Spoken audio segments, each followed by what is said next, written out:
All right, practically on time. We did it. Yeah. We did it, Reddit. Man, how was your week, Justin Robert Young? I got a lot of stuff done early today. Yeah? I was wrapped. This is the last thing, but normally the PX3 episode will take a little bit longer, and I'll run into the 10 o'clock hour. But I don't know. I've been active. It's been an active,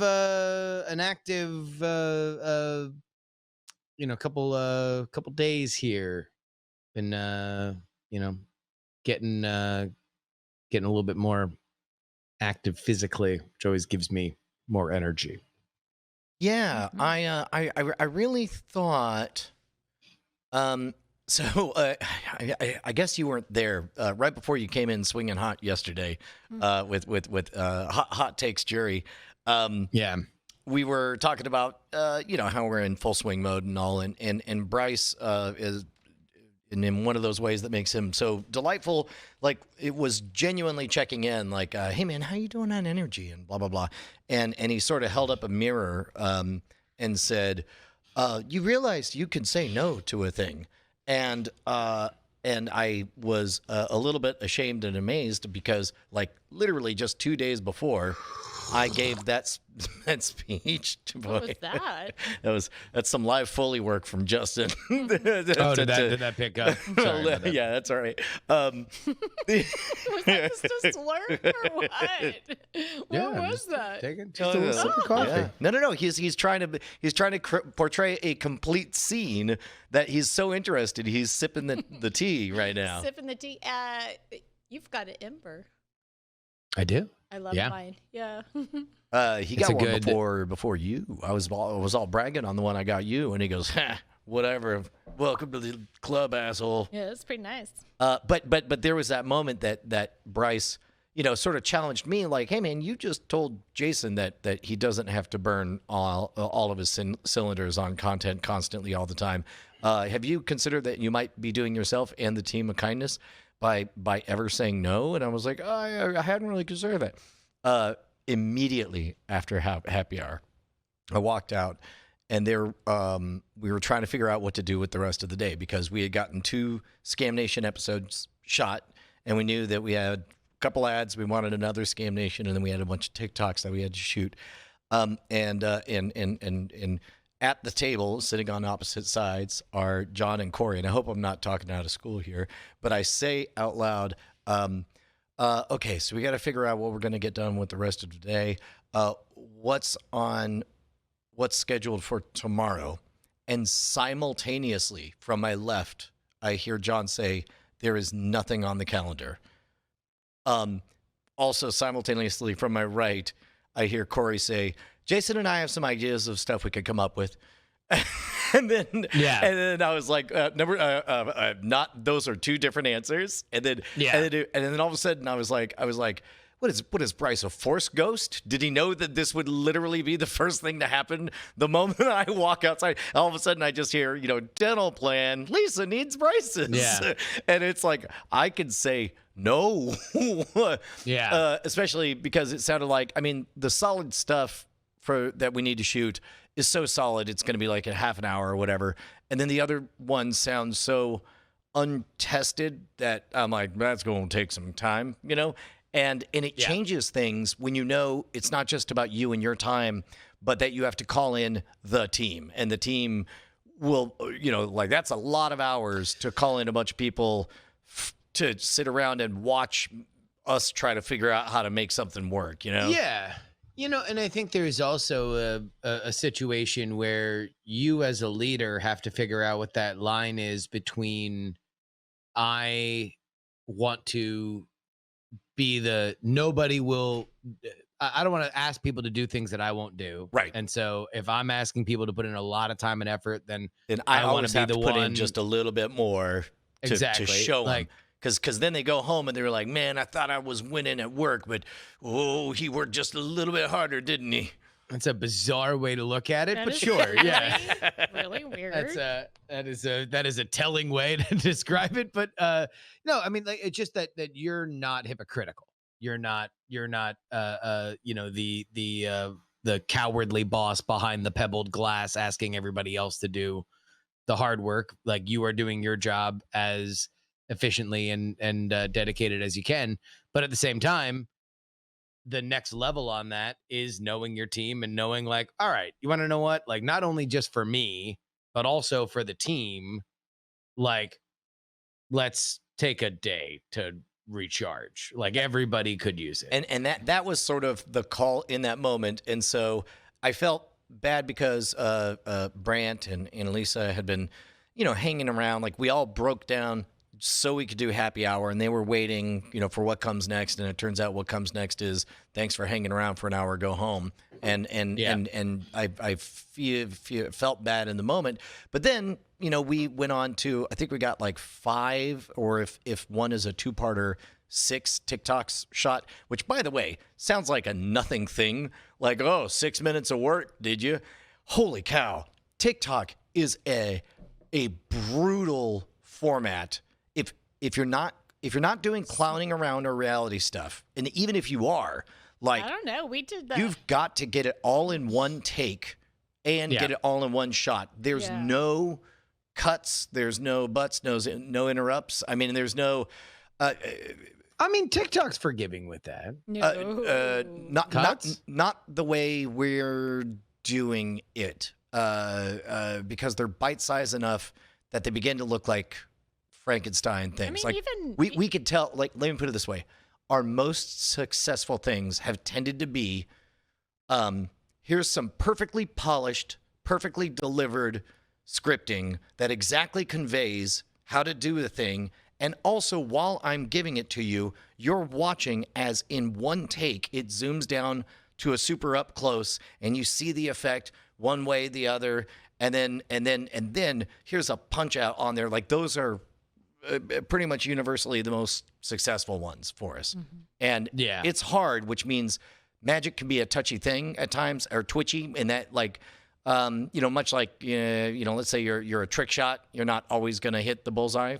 So anyway, we got a lot done last night, and I went to bed early, but then woke up in the middle of the night and couldn't sleep. And then it's like, okay, look,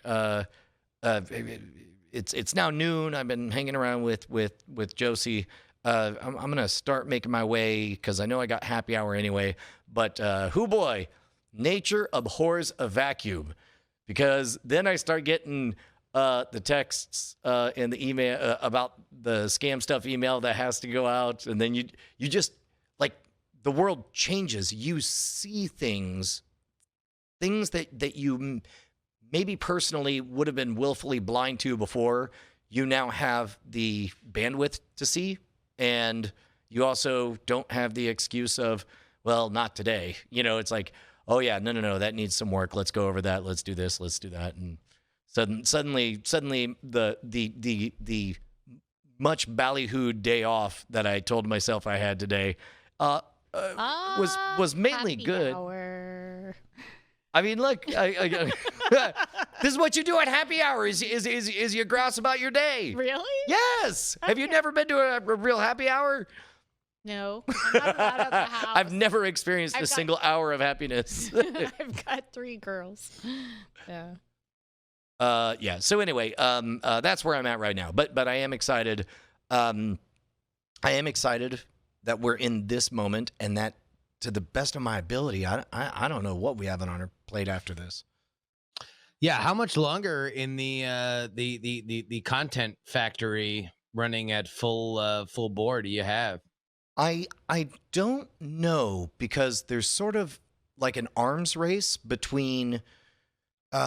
It's as though Jason is trying to outpace everyone in terms of content modules, but meanwhile Corey's trying to outpace everyone in terms of, that's already pre-sold too. And it's like, what we want is to get ahead. So I honestly don't know.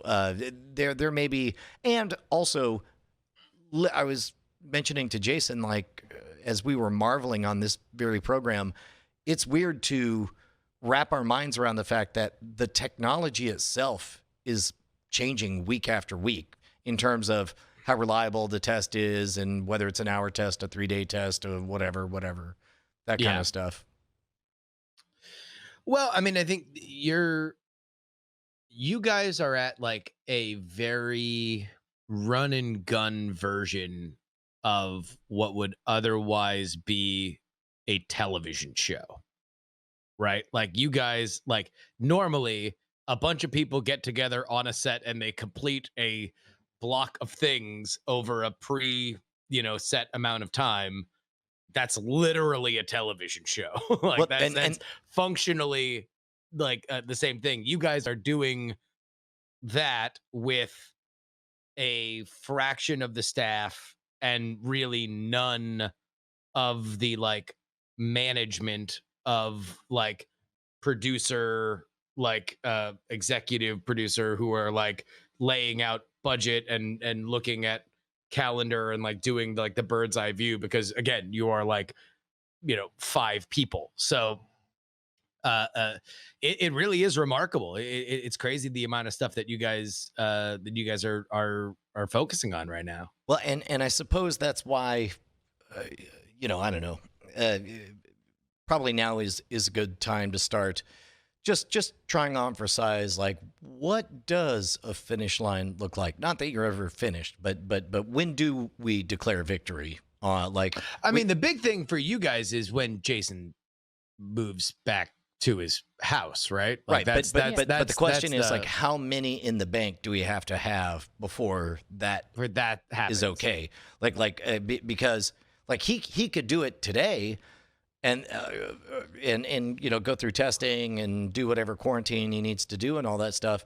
But then, 2 weeks from now, well, we got another sponsor and we have to run another one of these. It's like, it's inventory. We're baking pies as fast as we can.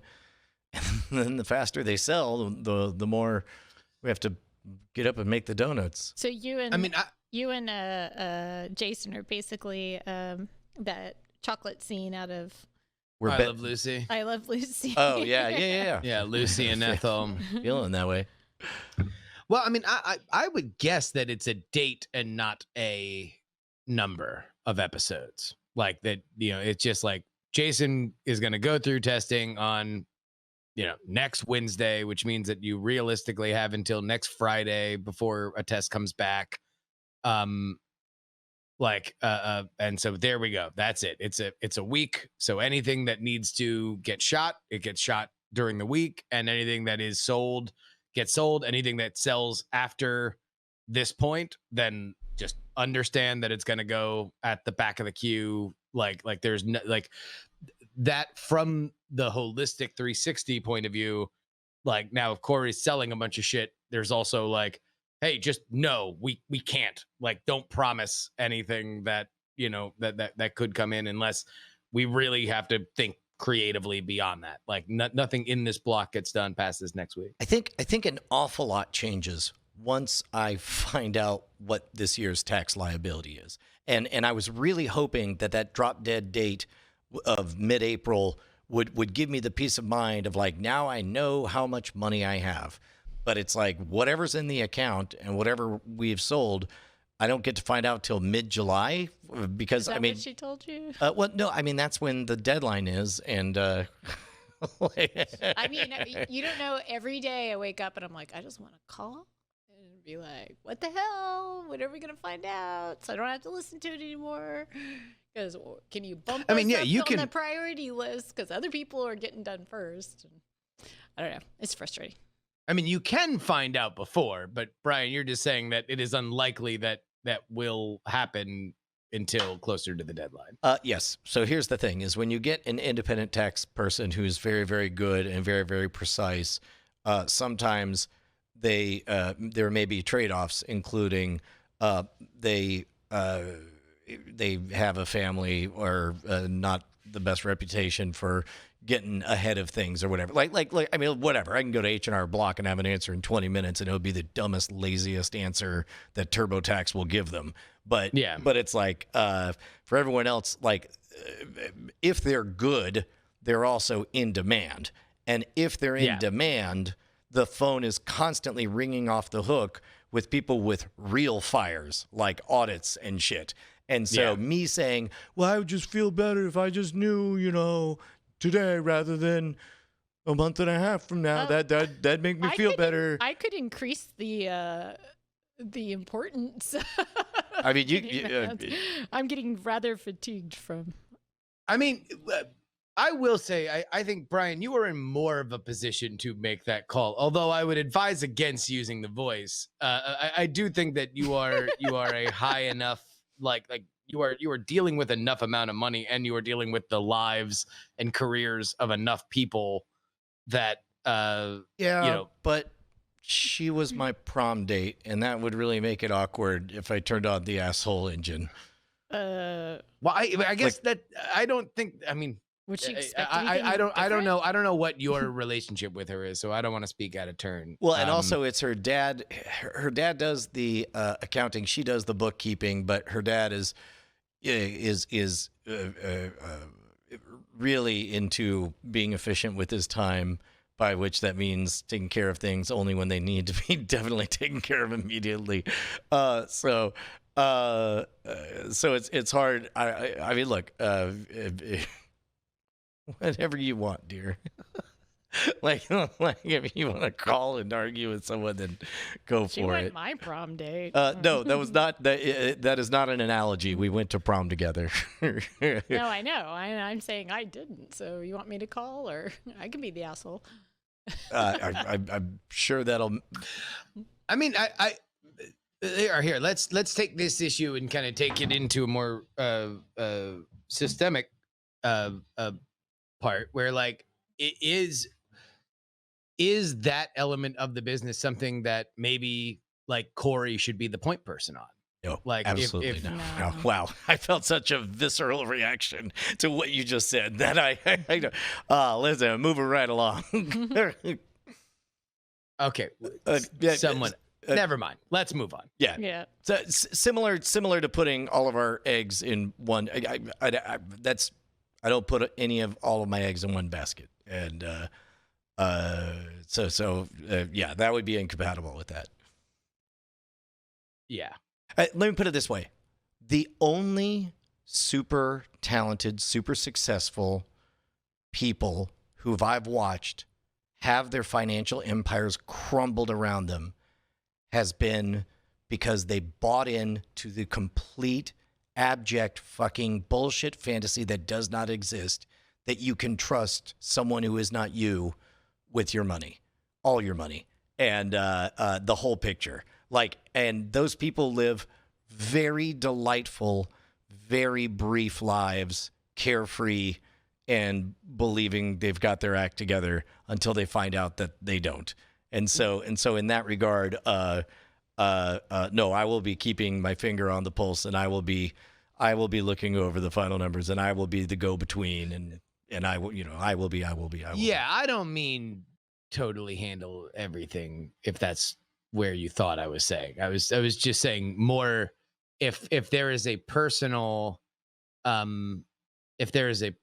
relationship between you and an element that like does control the clouds that move past your decision making on the business, that there's just somebody else, not to do the final numbers, but just to make the call to say, hey, look, like we're curious what the what the turnaround's going to be and when we can expect it or something. Here's what I think it is. I think that what I have now is people who genuinely care and genuinely care to use their full expertise to the best of their ability. You might be able to buy that at extreme premium retail prices that I will not be willing to pay. You will certainly be able to buy the promise of that, which is almost always a lie. And if the price I have to pay is by being patient and understanding and following up on the reg and make clear where we're at and what decisions we're considering and all that, yes, that's more work for me, but I am more than happy to do that. Okay. Yeah. I mean, I think the other reason why it was even a question was because you were saying it was an impediment to where things are right now. Yeah. Well, it's just it's a wish I had. I had hoped that by now I would know where we're at financially, which would help to inform, firm goals in terms of how many things we need and what we have and all of that stuff. So how much you guys are turning and burning right now on sponsorships, and if you are in a situation where you would like to know if you're in a situation where it's like, no, Jason, you literally need to be here and through Independence Day so we can just like crank out as much of this shit as we possibly can because we are in more of a situation where everybody's jobs depends on it. Right. And the only thing that would change if I knew our tax liability and it was already paid and all that stuff, the only thing that would change is that instead of a loose idea of how much farther we have to go, we would have an exact date of when we would stop. None of that would change this week, last week, next week, or possibly the week after that. So it's like, so in that regard, I suppose I could drop everything and go, don my armor and go slay this other dragon, but I would be not actively participating in the battle that we're currently in. I would actively be running away from a battle so I could go fight another battle so I could come back and report how long or short the current battle will be. And all of that just seems like such a waste of time that I don't want to engage in it. Yeah, I mean that certainly is you got to manage your energy. Speaking of which, there's an impending. I don't know what the date is, but I know that around the corner, freaking Last of Us Part 2 is coming out, and I'm not reading any spoilery anything, but I'm seeing them Metacritic reviews, the 10 out of 10s, the vague, non-spoilery way people are talking about it being a masterpiece. Yeah, it seems. I mean, I follow. What's his name? Gene Park. Gene Park from the Washington Post, and he's been talking about. I guess they've like staged out what they could talk about the review copies over the last like week, and so like last week it was like just the handling. Like 2 weeks before that, he could report that he had a review copy, but the review came out yesterday or today rather, and it was like he apparently didn't want there to be a sequel of Last of Us, so read the leaks hoping that it would ruin the game for him that he didn't want to exist, reviewed the game and was like, not only was I not even close to being prepared for how awesome it was, it is indeed the thing I thought was impossible, a worthy sequel to a game I didn't believe needed a sequel. Oh, it's so awesome. That's awesome. How far off is it? It's got to be like this next week. I right? have no idea. Yeah, I think I want to say it's the 19th. It's got to be soon. Yeah, it's got to be soon if the reviews are out, right? Yeah. I thought it was on the 19th. Modern Rogue shooting June will 19th. be done next week, I guess. Yeah. We're gonna wrap it all up on the 19th. So we have our That's day? that. Got it all figured out. Mhm. I see you was saying, did you see Kanata's tweets and the toxic response? Good times. No and no. I saw the words Last of Us and Jeff Kanata and stopped reading. I didn't even know there was a toxic response. I'm over toxic responses. Yeah. I feel like I need to disconnect a little bit from social media. I feel like it's actively making me sick. Yeah. In what way? Is there a particular show me where it hurts on the doll? No, it's just it's more obviously, look, social media, like anything else, is a reflection of the society for which is interacting with it. We're in a very anxious period right now. So there's nothing that can be written about the things that I want to hear about the most that isn't reflective of fear and panic and anger. Yeah, right? I feel like social media needs a therapist. I mean, I think it is like it's its own. I mean, I think the world is a little is a lot right now, and for some reasons extraordinarily necessarily it's a lot, um which almost to me makes it more of a reason to kind of clear out the unnecessary bile, Mm-hmm. right? Like the unnecessary, like I'm literally just lashing out because I'm upset. Like, and I know I'm not immune from it. I mean, hell, right before I came on here yesterday, I was on Daily Tech News Show's after show, and I was just frustrated about things, and I just decided to yell about New Yorkers and how much I hate New York, and New York's an awful place, and if you're from New York, go screw yourself, right? Like My that was goodness. it was no. I mean, I like New York. For whatever reason, I just know. I mean, I love. I mean, most of my family's from New York. Like it's fine. It's a beautiful place, but like, It just gets funnier when you well, say it like because that. the thing is, I knew I could say it because there are few things that are more reliable than New Yorkers getting defensive about somebody saying New York sucks. Like that is among the most reliable things that you can do on the internet, is to just say like New York sucks, and everyone who thinks it's great is awful, and you will get a reaction. Like you will stir that pot and it will bubble for you. That is never failed. But I like that was unnecessary, and like that might be a little funnier from my perspective, because I was trying to do it in a comedic way, but the general idea is the same, and I don't think if many people have the same feelings that they're going to do it in a way that even feigns to be clever. Yeah, I wonder if I guess in normal life in the before times, uh, man, I probably spent hours and hours and hours talking to other magicians, um, shitting all over David Blaine.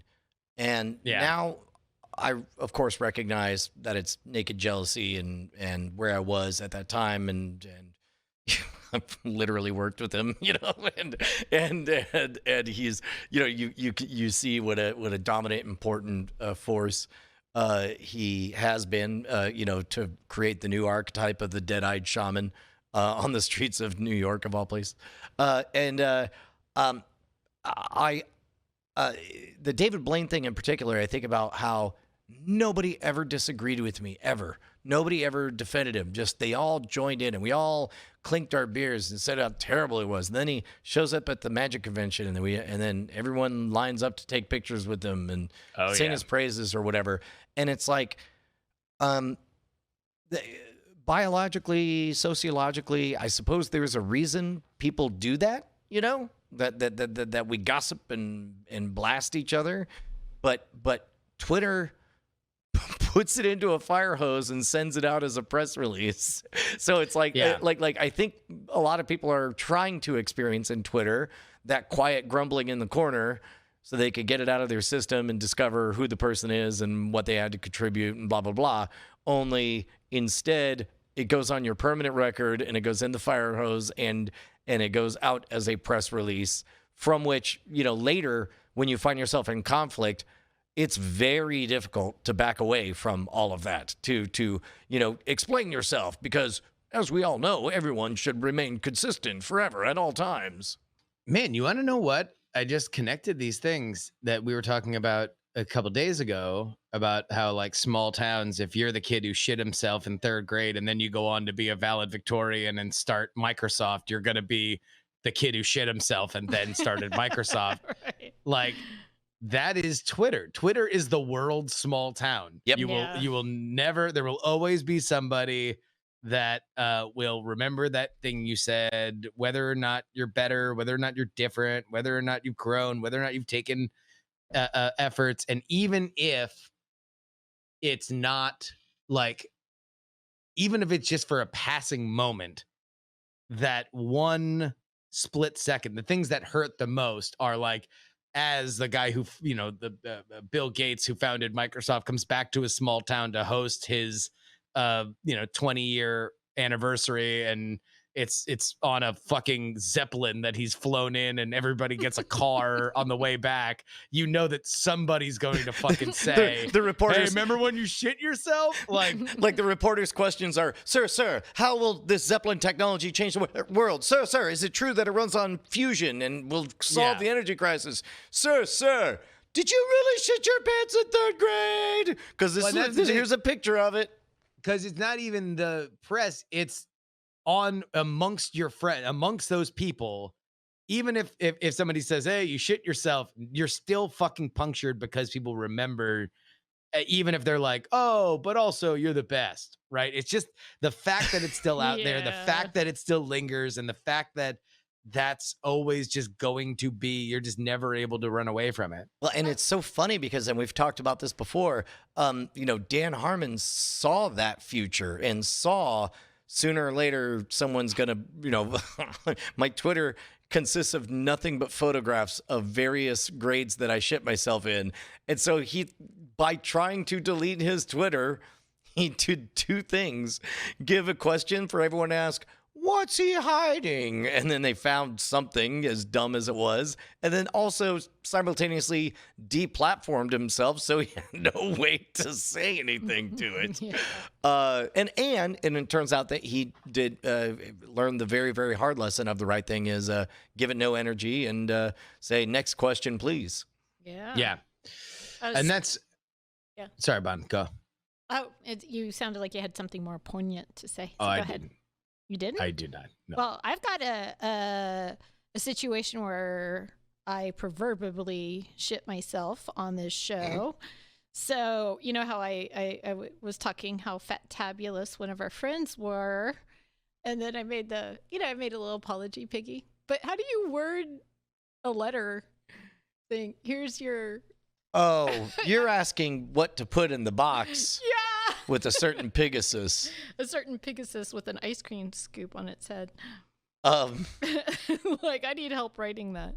Or do I just send it and say, enjoy, and not? No, here's what you say is, I love you, we love you, from me and from us to you, thank you for everything. You're great. Okay, I can do that. I mean, unless there's some poisoning of that sentiment that you would prefer. Wait, is there a reason why we're talking around it, or is it not? Oh, Bonnie's been making it on the live stream. So yeah, no, I mean, I didn't think I was talking around it. But yeah, I don't know. I just thought. Bonnie's asking, what note does she put in the box, funny? Justin? Do I? Yeah, like when I ship it, do I put something funny, or do I just send it with sincerity? I think you can put something funny. Something funny, I think, would be appropriate. I mean, because it almost certainly will be discussed on the show. Oh yeah.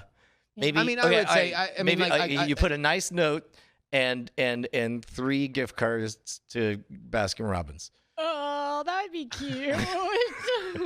Here, I'm sending you I texted you the little movie. Oh, me? Yeah. Okay. I don't know that I can just stop talking to watch a movie here. Did you want me to put it on the screen or something? Yeah, I guess that's not easy. It is if your name is Bryce Castillo. You say, Bryce, why aren't you? And in fact, what you do first, you tell him to do it. And then you constantly ask him other questions and say, why don't you also look up that other thing? Oh, yeah. That makes it easy. Here we go. So we'll see whether or not I'm able to pull this off. Oh, this is the part where I figure out that I'm not logged in on that account. Okay. Boy, yeah. Turns out it is hard. That dude should get paid more than a nickel, that's for sure. That's true. Why don't you pay him more than a nickel? All right. When are taxes due?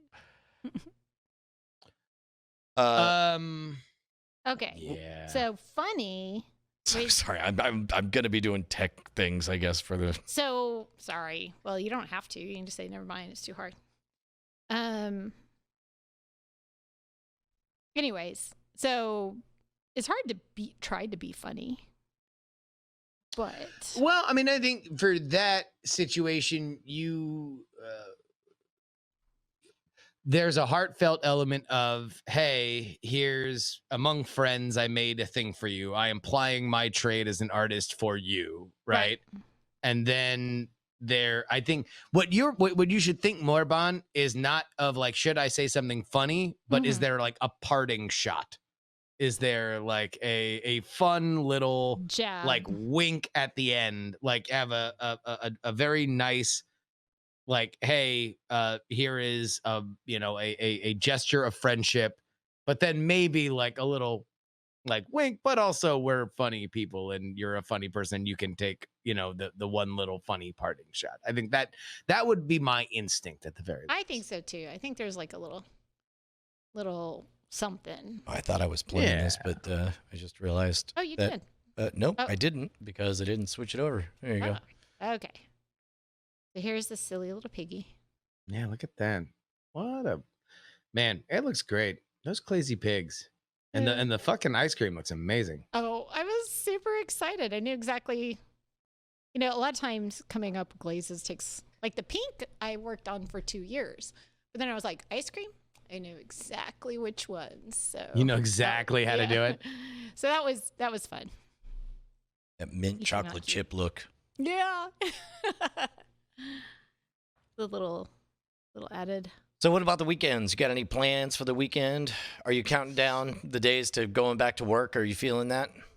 I don't know. I mean, I feel like that's its own headache that I'm like, I know I have to go. I know that's what my job is. My job is to go and do this, right? Like that is what, if I want to, I mean, considering a week ago we were talking about, whether or not I was ambitious enough, this is part of that. Like part of keeping the heat on the product, keeping the heat on what my worth is like, I can't do that. I can't be like anybody else just doing it from my living room, right? Like, man, you're being like a in the field journalist. Like, it's been fun to see how super pro, even though you take a daring approach to it, it's still like you're super professional, and I really am impressed with how professional. I mean, that was what I used to do. I mean, that's what I got like my education in, and that was the career I was going to go into. And then I found the far easier career of just fucking joking with your friends online. But it's like, if I can have that base and then go out and do stuff, like I feel like that's its own. Sorry. Sorry. Here's an interesting dividing question. What? Justin, do you ever have your phone not on silent? No.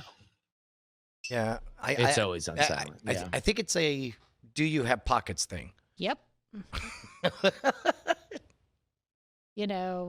Women's clothing does not accommodate. Although really the watch does a lot for the in the second notification.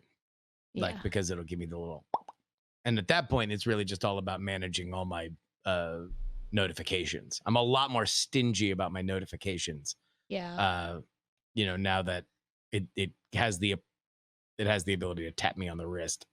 Yeah, I've thought about just sort of extending the do not disturb hours. Like right now, I think it kicks on at midnight, and then, but now, like I have the gentlest wake up alarm ever. In that sometime after 8 a.m., like nothing buzzes, nothing beeps, but every so often it'll just be a little like, yeah, and from the other side of the room, and then just a. I'm like, all right, I hear you, world. I'm getting there. Yeah, so where would you bump it up to? What would be your safe space? I would. I think because I have it earlier. I probably. Oh no. Well, in the before times, my first obligation of the day was to take my daughter to school, and we had to get out the door at 8:45. So the 8 part I'm comfortable with. Maybe I'll be able to get something done before I get out the door. But if anything, I would lengthen it in that it make myself less available earlier. Maybe dial it back to 10 or something. Yeah, no, I have it at 10. But then again, I go to sleep around 10. So like that's more consistent with when I go to sleep. But yeah, so this would be me becoming do not disturb 2 hours before I on average went to bed. I think that's fine. Like, because to be honest, let's be real, you're probably going to be looking at your phone before you go in those usually 2 hours. You're dorking around time anyway. Yeah, exactly. So it's like for the odd thing that you do see that you wouldn't want to be alerted with, but if you're playing Hearthstone or on Twitter, you will see that little silent message pop down. Sure. Well, if you're doing anything on your phone, then it totally ignores the do not disturb. It's like, yeah. Hey, you're here. Anyway, this happened. And it's like, aren't I supposed to be on? And like, dude, we're both here. And that happens in the middle of the night too. It's like, well, yeah, I'll play a Hearthstone and listen to a little podcast as I get sleepy. And then it's just like, hey, you made a sale on your online store. And I'm like, why are you telling me? Oh, that's right. Because I'm here. Now, I'll tell you what, I think this is something that iOS should do. Well, you know what? I'll bet you they haven't, because it only takes one fuck up for you to be irrationally upset with it. Is just to be like, well, like granular elements, like for like, do you need to know the Shopify stuff like at that hour? Like, would it be better if it knew, like, all right, from this to this, and whether or not, obviously the Shopify, is a different story, but like, let's just say for all different manner of notifications, like, is there just like a general like sack of that gets like full, and you're like, shit's in there. I'll bet you it's probably this, that, or the other, but I'm not going to worry about it. I think our digital assistants are going to get better at bringing that to us, where it's like, I could totally imagine in the next 2 or 3 years, here at Apple, we have an amazing new feature. It recognizes when you're doing blank or whatever, and quietly just gathers everything up, and then only after 15 minutes does it bring you a report or hourly reports from your digital assistant. It's like there's sometimes we want to be on call, and other times we just want a general lay of the land. Just want to have a ball. Yeah. Well, I mean, and because that sort of naturally has now that I don't have any Twitter notifications at all. Like, the only way I see anything on Twitter is like when I think to go to Twitter, and the only time that happens is when I look around and my plate is clean, and I'm like, well, maybe there's something on Twitter. Yeah, I mean, I might need to delete it off my phone again. I definitely put it. I definitely put it on my phone when Raise the Dead was coming out. Disable the notifications. Oh, those are long gone. Oh, okay. Yeah. All right. Oh, yeah, I can't. No. This is like the muscle memory of, oh, my phone's in my hand. Well, I think you guys have been really good about providing entertainment through Twitter, but now that it's a liability to provide entertainment and not whatever outrage you're supposed to be participating in. That's the problem. It's not even like you can't just freely tweet unless you check, headline news, and to make sure you're not stepping in something. Right. Is a flag half up or Well, you can, but unfortunately, that is not the game Twitter wants to hear you play. Like, very clearly, if you care about hitting numbers, the easiest way to hit all the numbers is to pick a team and play to that base and do nothing but shit on the other team. And I have no appetite for that. Now Justin's been threading that needle because he's, on his own team. And man, I don't know how you're able to pull that off, but it's like when you want to stick to, my daughter says poopies are funny. Oh yeah. You know, no, it's those you times don't get on Twitter are dead. I those think. those very rarely get 2K retweets. Yeah. Baby's yeah. first words were, fuck Trump. Yeah, 1 billion retweets. Yeah. Dear God, is that what you're teaching your baby? I mean, it's Twitter, so it's a lie. like no one actually does the shit they said on say on Twitter. I mean, it's look, man, I don't know if I don't think I'm playing Twitter right. Like, I think I am here for my own heroin.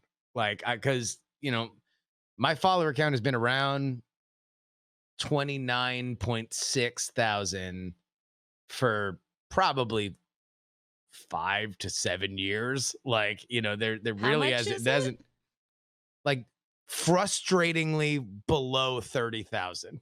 Like that's what it is. That's how I would describe it statistically. You've had a tantric experience. Oh, fucking eat shit, Sting. I'm the real tantric master when it comes to me and the 30,000 Twitter follower mark. And I don't think, I mean, periodically I'll get stuff that gets like, 20, 30 retweets, like 100, maybe a little bit more if it's something that's like right in the wheelhouse. But I don't really write for that. I mostly write so I can have yet another fucking platform. But I did find when the protest stuff was happening, like, I had this moment as it became like, all right, everyone's got to speak up because everybody's got to have something to say. I felt like, I have many platforms. I have a written platform with the newsletter. I have an audio platform with the podcast. I feel like the issue is owed an actual vetted response, right? Mm-hmm. Twitter is not that. Twitter is bumper stickers, and sure, like, I think it's probably a more significant thing than a bumper sticker. If that is somebody's only platform or their largest platform, okay, I get it. I get that that's where they want to go. But for me, it was scary. It was scary to think like, oh shit, like, do I have to? Is social media the place I have to say something? Because I kind of feel like I have platforms that would be better for it. I had I too did not say anything on Twitter because it's like whatever, like whatever I say it'll be wrong, right? Because you can't win on a bumper sticker. But then out of the woodwork comes tweets saying like, where's your what the statement? fuck? It's like, you've got this big reach. I don't see you weighing in. What's going on? And I just responded, and I was so thankful that I had the moral high ground. I have you to thank for this, Justin. I just was able to respond with, this is a joke, right? You're making a joke right now? And then linked him to the Night Attack episode where we spent an hour fucking listening and talking and coming to understand with Owen Stone. I think that's the only way I want to get, on that level on Twitter. I mean, I just kind of think like, you don't owe shit to Twitter. Like, Twitter will make it seem like you owe shit to Twitter. Mm-hmm. And I don't mean that as the platform. I mean that as the community. Right. But you don't. And it's like, if, I don't know. I feel like I need to get off fucking Twitter. Well, do this. Give yourself permission to reload it at a moment's notice for any reason, whenever you feel like it. But then just delete it right now, but give yourself permission. Like, yeah, man, it's delicious cake. It's in there, and you can have it. It is all the way downstairs, so you could maybe just not go and play another game of Hearthstone. But it's down there waiting for you anytime you want it. Here's what happens, because I've done it a couple times now. Now I've deleted Twitter off my phone, which means I need to text. Hold on, wait a minute. Hold on. It's not real. Text Bryce Castillo. I deleted Twitter off my phone. So, All right. so Sent. I, Okay. So now it's official. Now that I've texted Bryce that I deleted Twitter off and I'll my tell you phone. what, man, off the phone is the first part. Like, I was shocked at how fast I went from, I'm just taking Facebook off my phone because I can't handle, I couldn't handle the passive aggressive, hey man, don't you remember this guy? We used to be friends. He said something. Anyway, it's me, Facebook. I'm just, whatever. And it's like I couldn't handle it anymore. So it got off my phone. Suddenly, like Kaiser Soze, he was gone. Like I breaking my addiction to Facebook. Facebook is a very lot easy. easier to quit for me because Facebook, the product is a fucking mess. yeah. And I have no idea how to interact with it. I followed back everybody that's followed me forever. It is a fucking tangled web of horse shit and groups I didn't join. And so like, it's such a shithole that it has been very easy for me to not obsess over Facebook. Although getting it off the phone was a huge step because it will alert you for everything. You will never be without a little badge of like some shit happened on Facebook because they're so lenient about that. Well, and not only that, but it's carefully crafted badge dinging based on what they were able to get you with before. Like, we got your number. We know what'll get you back. Exactly. That's the part that enraged me and got me to undo it. By the way, while we were shooting TikToks last night, I asked Bryce, I was like, hey, so what's best practices on like how often you should comment or respond or, like or counter or duet or, and Bryce was like, I've been taking care of that. I don't know that you have to worry about that. He's like, please don't screw this up. I'm doing it right. You will only ruin it. I agree. Bryce knows TikTok. So. Yeah.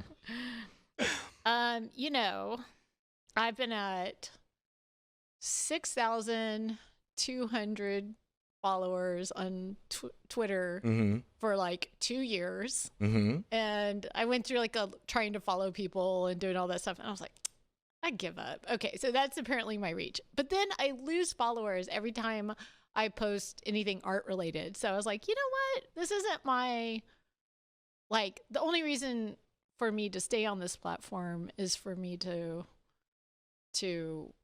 eventually share what I'm really about. And yeah, you're just gonna unfollow me because you don't like it. Then no, but that's why you can't watch the metrics. Like the metrics on social media are so fucking like weird to follow. Like maybe as young kids understand it inherently a little bit more than like the coming and going will be different. But for us, those that knew those that knew like, okay, well, there's physical friends and then there's school friends and then there's work friends and then there's like message board friends or like any kind of early internet AIM friends, stuff like that, or people that you are connecting with for a specific thing.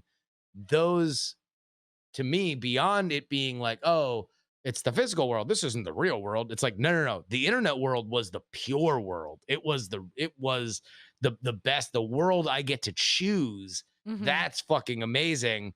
And then you look at social media and you're like, oh, wait, no, this is like the big city. And now this isn't this small little area where I can interact with everybody. When somebody leaves, like for what you're doing, Bonnie, that's healthy. It's healthy that the more you post art, the more people who aren't into art are leaving because you're going to get less communication you don't want. And that's exactly where we're at with Scam Nation. So what's happening is ever since we went into lockdown and we started doing episodes with Josie, two things have happened. Number one, the average likes is above 99% consistently. All the comments are, this is fucking great. I love it. The numbers are fluctuating. They're about what they've always been on per episode. But what happens is the algorithm says, oh, this appears to be a good episode. Let me show it to more of the 2 million subscribers. Now, 2 million subscribers, an awful lot of those people came to see an asshole at the bar drink. Yeah. They did not come to see a dad teach a kid a trick. So as a result, like, we're losing subscribers overall. But if you look at each individual Josie episode, there's the immediate loss of 100 subscribers. But over time, that episode later becomes, for somebody else, the episode that they're all like, the first one. Now this is what I've been looking for. And then they come in, and so every single thing you say or do or post always is a negative until it becomes somebody's first thing or defining moment that makes them cross over into joining you. Yeah. So that's healthy. That's actually really good. Okay. Well, Yeah. then maybe I will share stuff. I think you got to. I mean, that's the one thing that I would say for sure, and this is a good parting shot to get us out of here for the week, is the internet is a collection of us. We are not moderating for the internet. So like, be who you are when you're comfortable being it, and put it out there. If you're playing the billboard game of I need to have as many people with eyes on this, then there's plenty of reindeer games to play to do that. But if you're not, which is the vast majority of people, just go ahead and be comfortable with what you post and be happy with what you post. Man, that's cool. Look That's at that. good. I can't think of a better way to go out. Yeah. Thank you very much, Mr. Justin Robert Young. I'll see you this ya, Monday. Brian Bond. Bye. Have a good weekend, everybody. You too.